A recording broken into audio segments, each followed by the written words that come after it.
Hello everyone, দেখুন আজকে আমার হাজবেন্ড চেন্নাই থেকে এসে আমাকে রান্না করে খাওয়াচ্ছে। দেখুন কি রান্না করছে, ফুলকপি দিয়ে মাছ রান্না করবে। দেখুন কিভাবে এটাকে নেড়ে চেড়ে সুন্দর করে ভাজা করে নিচ্ছে। দেখুন আবার বাঁচতে বাঁচতে খেয়েও নেয়। দেখুন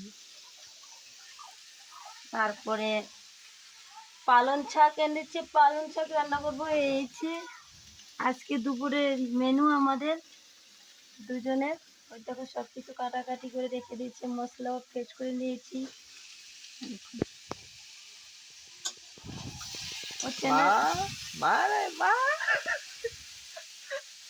এসব বলে না, এটা আপলোড করা হবে, এরকম করো না। আমার ছেলের জন্য আমি রান্না করতে পারছি না, তার জন্য আমাকে আমার হাজবেন্ড একটু হেল্প করে দিচ্ছি। বাই বাই, সবাই ভালো থাকো।